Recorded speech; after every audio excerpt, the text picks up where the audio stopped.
TV 24 news ವಾಹಿನಿಗೆ ಸ್ವಾಗತ.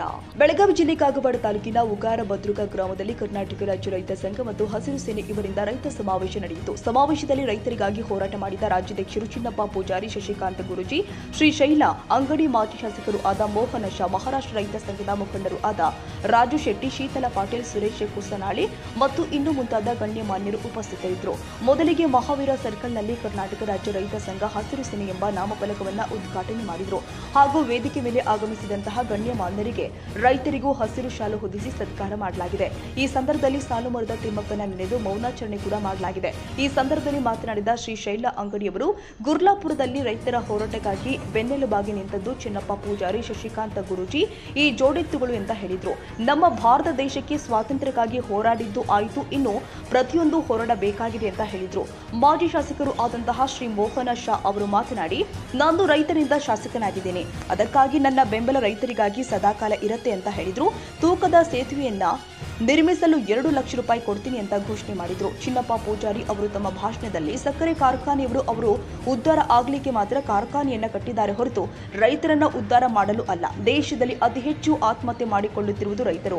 ಇನ್ನು ಮುಂದಾದ್ರೂ ನೀವು ಒಗ್ಗಟ್ಟಾಗಿರಿ ಅಂತ ಹೇಳಿದ್ರು. ಹಾಗೂ ಮಹಾರಾಷ್ಟ್ರದ ರೈತ ಸಂಘದ ಮುಖಂಡರು ಆದ ರಾಜು ಶೆಟ್ಟಿ ಅವರು ಮಾತನಾಡಿ, ನಮ್ಮ ಭಾಷೆ ಬೇರೆ, ನಿಮ್ಮ ಭಾಷೆ ಬೇರೆ, ಆದ್ರೂ ಕೂಡ ನಾವೆಲ್ಲರೂ ಒಂದೇ. ನಾವೆಲ್ಲರೂ ಕೂಡ ಒಟ್ಟಾಗಿ ಹೋರಾಡಿದ್ರೆ ಈ ತರಹದ ಫಲ ಸಿಗುತ್ತೆ.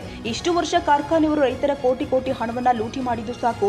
ಮುಂದೆ ಬೆಳಗಾವಿಯಲ್ಲಿ ನಡೆಯಲಿರುವ ಅಧಿವೇಶನದಲ್ಲಿ ನಾನು ಮಹಾರಾಷ್ಟ್ರದಿಂದ ರೈತರನ್ನ ಕರೆದುಕೊಂಡು ಬರ್ತೀನಿ, ನಿಮ್ಮ ಹಿಂದೆ ನಿಲ್ತೀನಿ ಎಂದಿದ್ದಾರೆ. ಅದೇ ರೀತಿಯಾಗಿ ಶಶಿಕಾಂತ್ ಗುರೂಜಿ ಅವರು ತಮ್ಮ ಭಾಷಣದಲ್ಲಿ, ಮಹಾರಾಷ್ಟ್ರದಲ್ಲಿ ಕಬ್ಬಿನ ಬೆಲೆ ಇರುವಂತೆ ನಾವು ಇಲ್ಲಿ ತೆಗೆದುಕೊಳ್ಳೋಣ. ಇಲ್ಲಿ ಬಂಗಾರಕ್ಕೆ ಬೆಲೆ ಇದೆ, ನಮ್ಮ ಕಬ್ಬಿಗೆ ಬೆಲೆ ಇಲ್ಲ. ಇನ್ನು ಮುಂದೆ ಕಾರ್ಖಾನೆಯವರು ತೂಕದಲ್ಲಿ ಏನಾದರೂ ವ್ಯತ್ಯಾಸ ಮಾಡಿದ್ರೆ 24 ಗಂಟೆಯಲ್ಲಿ ಕಾರ್ಖಾನೆಯನ್ನ ಬಂದ್ ಮಾಡ್ತೀವಿ ಎಂದಿದ್ದಾರೆ. ಮೊನ್ನೆ ನಡೆದ ಗುರ್ಲಾಪುರ ಹೋರಾಟದಲ್ಲಿ ರೈತರು, ಯುವಕರು, ತಾಯಂದಿರು ಅನೇಕರು ಬಹಳಷ್ಟು ಬೆಂಬಲ ಕೊಟ್ಟಿದ್ದೀರಿ. ನಿಮಗೆಲ್ಲ ಧನ್ಯವಾದಗಳು ಅಂತ ಹೇಳಿದ್ದಾರೆ.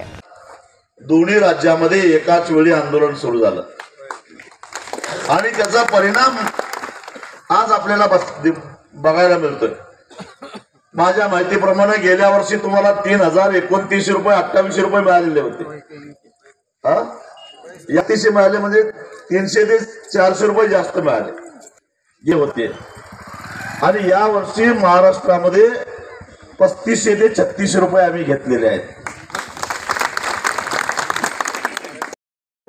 ತಾವು ಅವ್ರು ನೋಡಕ್ ಬರ್ತಾರ ಅಂತ ಬರ್ತಿದ್ರು. ಏನಪ್ಪಾ ಅಂತಂದ್ರೆ ಇವತ್ತು ರೈತ ಕುಲಕ್ಕೆ ಒಂದು ಬೆನ್ನೆಲುಬಾಗಿ ಇವತ್ತು ನಾವು ಮಾತಾಡಬಹುದು. ಅದನ್ನ ರಾಜಕಾರಣಿಗಳು ಮಾತಾಡ್ತಾರೆ, ರೈತರ ದೇಶದ ಬೆನ್ನೆಲುಬು ಆದ್ರ ಇವತ್ತು ನಮ್ಮ ರೈತ ಕುಲಕ್ಕೆ ಬೆನ್ನೆಲುಬಾಗಿ ನಿಂತಾವ್ರು ಯಾರು ಅಂದ್ರೆ ಈ ಜೋಡತ್ತಿಗಳು. ಯಾಕೆ ನಾನು ಹೊಡೆದ್ರು, ಇದ್ರಾಗ ಬಹಳ ದೊಡ್ಡ ಕಾರ್ಯಕ್ರಮದಾಗ ಅಂದ್ರೆ ಫಾಯ್ದೆ ಐತೆ ಫ್ಯಾಕ್ಟರಿ.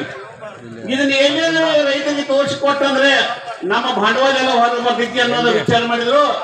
ಆದ್ರೆ ರಾಜು ಶೆಟ್ಟಿ ಅವರನ್ನು ಬೆಳೆದಿಲ್ಲ, ಅದರ ಮೇಲೆ ಆಮೇಲೆ ಅಭ್ಯಾಸವನ್ನು ಮಾಡ್ಲಿಕ್ಕೆ ಶುರು ಮಾಡಿದ್ರು ಅವರು. ಲಾಸ್ಟ್ಗ ಗುದ್ದಾಡಿ 4-5 ಸೋತು ಜಿಲ್ಲಾಧಿಕಾರಿ ಅವ್ರನ್ನ ಕರೆಸಿ ಹೇಳಿಸಿದ್ರು. ಸಾಹೇಬ್ರು ಬಂದಿರು, ರಾಜು ಶೆಟ್ಟಿ ಸರ್ ಬಂದ್ರು.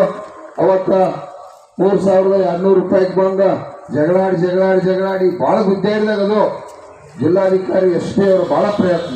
ಯಾಕಂದ್ರೆ ಅವರು ಕೂಡ ಬಹಳ ನಮಗ ಡಿಸ್ಕಷನ್ ಆಯ್ತ್ರಿ ಅಧ್ಯಕ್ಷರು ಏನ್ ರೇಟ್ ಆದ್ರೆ ಫೈನಲ್ ತಗೋಲ್ರಿ ಹೆಂಗ ವ್ಯವಹಾರ ಕೇಳಿ.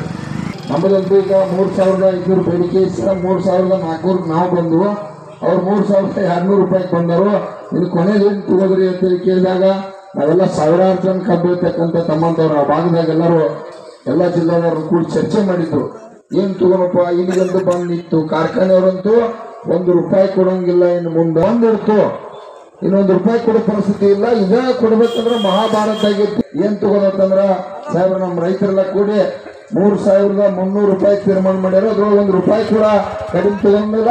ಅದನ್ನ ತಗೊಂಡು ತೀರ್ತಾರೆ ರಾಜೇಶ್ ಶೆಟ್ಟಿ ಸರ್ಗೆ ಹೇಳುವಂತ ಅವತ್ತೊಂದು ಈ ಸಾರಿ ಅಧಿವೇಶನದೊಳಗೆ ಒಳಗೆ ಹೋಗಂದ್ರ ಒಂದ ಮಾತ್, ಸಭಾಧ್ಯಕ್ಷರಂದ್ರೆ 2ನೇ ಮಾತ್. ಹೊರಗ ರೈತರು ಕೂತಾರ, ಚುನಪ್ಪ ಪೂಜಾರಿ ನೇತೃತ್ವದೊಳಗ ಸಿದ್ದರಾಮಯ್ಯ ಸಾಹೇಬ್ರ 1000 ಕೊಡ್ರಿ ಒಂದ ಮಾತಾಡ್ಬೇಕು. ಬೇರೆ ಮಾತಾಡಿದಂದ್ರ ಮರದಸ್ ಮುಂಜಾನೆ ನೀ ಕ್ಷೇತ್ರದಿಂದ ಬಿಡಾಕ್ ಹೋಗಕ್ ನೀನು ಬಿಡಂಗಿಲ್ಲ.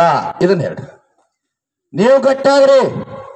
ಮನೆ ಹೋಗಾರ ನಿಮ್ ಪೆಟ್ರೋಲ್ ಮಾಡಿಲ್ಲ, ನಾಟಕ ಮಾಡಿದಿಲ್ಲ. ನೀವು ಹೇಳ್ರಲ್ಲ ಅದು ಭಾರಿ ಟ್ರೋಲ್ ಮಾಡಿರಿ ನೀವು. ಸಾಮಾನ್ಯ ಅಲ್ಲ, ಕರ್ನಾಟಕದ ಎಲ್ಲಾ ಫ್ಯಾಕ್ಟ್ರಿ ಬಂದ್ ಮಾಡೋದು ಚಾಲು ಮಾಡೋದು ಚಾವಿ ಗುರ್ಲಾಪುರದಾಗಿತ್ತು. ಹೆಂಗ ಆಗ್ಬೇಕು ಹೇಳಿ, ರಾಜು ಶೆಟ್ಟಿ ಅವರು ಚುನಪ್ಪ ಪೂಜಾರಿ ವೇದಿಕೆ ಮ್ಯಾಗ ಕೂತ ಕರ್ನಾಟಕದ ಎಲ್ಲಾ ಫ್ಯಾಕ್ಟ್ರಿ ಮಾಲಕರ ಕೈ ಕಟ್ಕೊಂಡು ನಿಲ್ಬೇಕಲ್ಲಿ. ನಾವೇನು ಘೋಷಣೆ ಮಾಡ್ತೀವಲ್ಲ ನಮ್ಮ ಕಬ್ಬ ನಮ್ಮ ಶ್ರಮ.